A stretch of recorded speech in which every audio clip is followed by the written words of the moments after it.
oldu 89-cu il. Keçək 1990-cı ilə.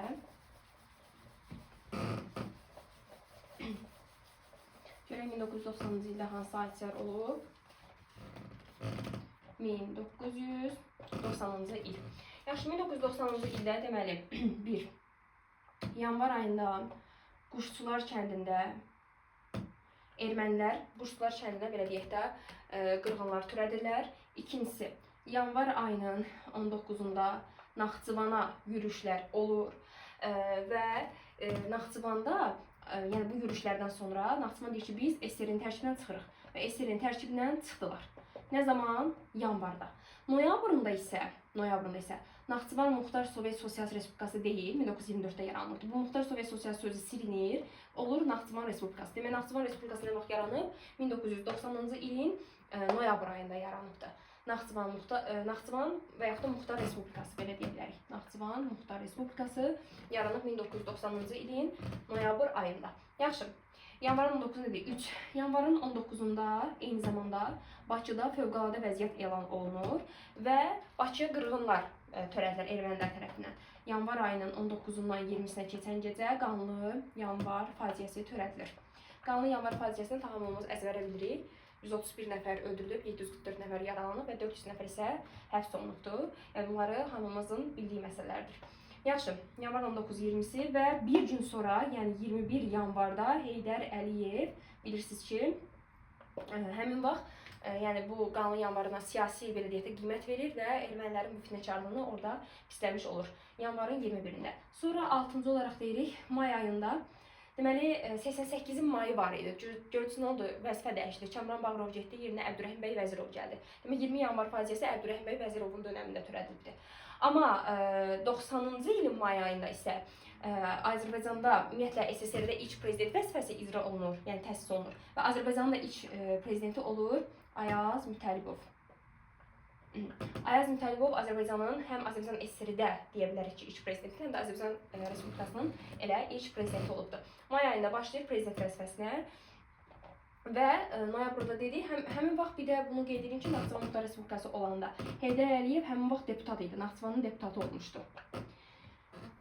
Və belə, yaxşı 90-cı ildə bilməli olduğumuz məsələlər bunlardır. Bir də 90-cı ildə Heydər Əliyev yay ayında Naxçıvandan, Moskvadan gəlir Bakıya, Bakıdan da gəlir Naxçıvan şəhərinə. Bu da yay ayında olmuş hadisədir.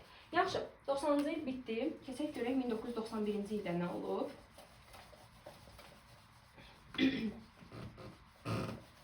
Deməli, noyabrında Naxçıvan sözündən dedik SSR sözü çıxarılır. Düzdürmü? 90-cı ilin noyabr ayında. Tam 3 ay sonra 1991-ci ili qeyd edək. 5 fevralda Azərbaycan sözündən Sovet Sosialist Respublikası deyil, SSR sözü götürüldü. Azərbaycan Respublikası adlandı 91-ci ilin 5 fevralında. Müstəqil olmamış ha.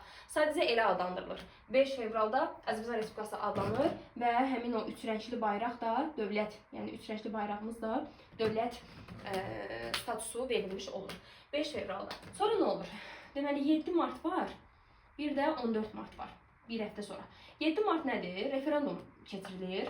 Bu nədir? SSR artıq dağılma ərəfəsindədir və orada referendum keçirilir ki, görək SSR qalsınmı, qalmasınmı? Həmin vaxt Ayaz Mütəllibov, bizim rəhbərimiz, o SSR-nin saxlanmasını istəyir. Amma xalq istəmir. Yəni xalqla dövlət arasında belə deyək də fərqlilik var. Xalq istəmir SSR qalsın. Ayaz Mütəllibov yəni rəhbərlik olaraq istəyirlər.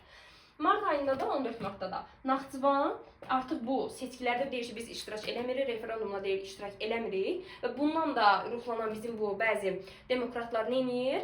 Artıq bu SSR-ni blokadaya almış olur. Yəni bir sözlə referenduma səs vermirlər. 7 martda bir də 14 martda. Bu 14 martda olmuş hadisələrdir. Yaxşı, bundan sonra hadisələrə baxaq. Keçək hansı aya? Avqust ayına keçək. Yaxşı, görək avqustda nələr olubdu.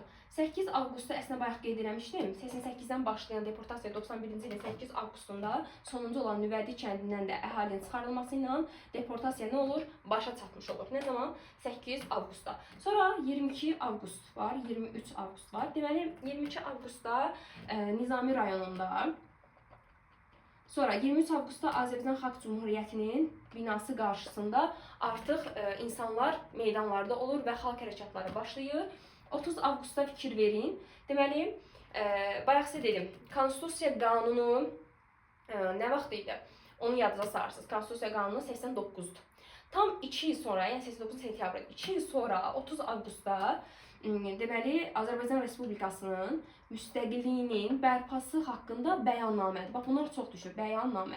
Bəyannamə 91-in 31 avqustudur. Konstitusiya qanunu, akt demirəm. Konstitusiya qanunu isə 89-dadır. Yaxşı, deyirik ki, biz müstəqilimizi bəyan eləmək istəyirik. Bəyannamədir, 30 avqustda verilir. Avqustdan sonra nə hadisəsi baş verir? Avqustdan sonra sentyabr ayı gəlir. Görə sentyabrda hansı hadisələr olub? 3 sentyabr. 3 sentyabrda Heydər Əliyev Naxçıvan Muxtar Respublikasının Ali Məclisinin sədri olur. Nə vaxt? 3 sentyabrda. Sonra 5 sentyabrda bizim Müdafiə Nazirliyimiz yaranır. Deməli, Müdafiə Nazirliyi yarandı 5 sentyabrda. 8 sentyabrda prezident seçkiləri keçirilir. Burada Ayaz Mütəllibov yaş həddi qoyur. Deyir ki, 35 yaşdan balaca, 60 yaşdan, səhv verməsə 65 yaş olmalıdır.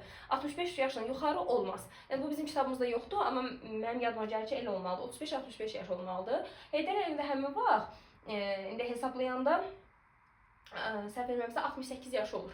Ona görə yəni yaş senci qoyur deyə Heydər Əliyev prezident seçilə bilmir. Sentyabrın 8-də yenidən kim seçilir prezident? Ayaz Mütəllibov. İkinci dəfə belə deyək də prezident seçmiş olur. Hələ də Azərbaycan Respublikası öz müstəqilliyini bərpa eləməyib. Yəni bunlar hamısı müstəqillikdən öncəki hadisələrdir və yaxud da 2-ci Respublikanın dönəminə düşür bunların hər biri. 3-ü, 5-i, 8-i və 14 sentyabrda isə Azərbaycan Kommunist Bolşevik Partiyası var idi, hansı ki 1920-ci ilin fevralında yaranmışdı. Bax bu artıq ləğv olunur. Yetər artıq da bu Kommunist Partiyasından da çıxaq. Bu ləğv olunur 14 sentyabrda. İndi gələk avqust, sentyabr, oktyabr ayına görə oktyabrda ayında hansı hadisə olubdur? Oktyabrın 9-unda milli özünü müdafiə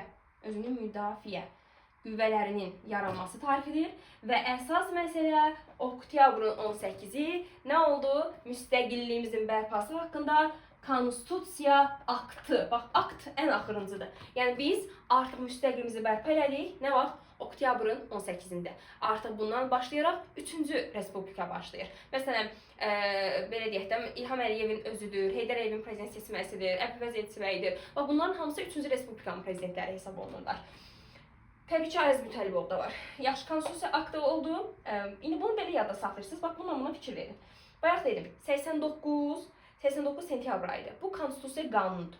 2 il sonra 30 avqust bəyannamədir. 2 ay sonra sentyabr-oktyabr Konstitusiya aktıdır.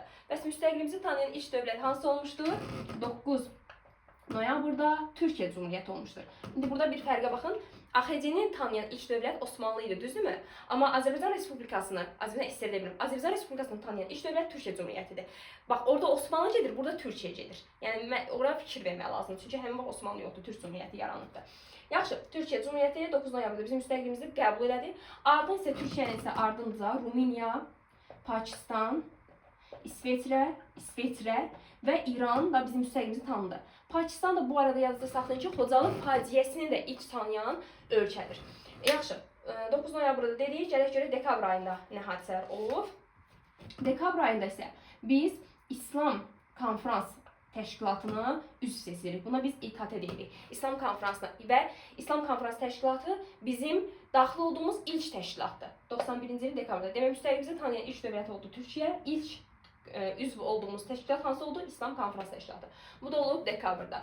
8 dekabrda deməli Belarusiyanın Brest şəhərində müqəddəs dövlətlər, müstəqil dövlətlər birliyi yaranır. Bu nədir?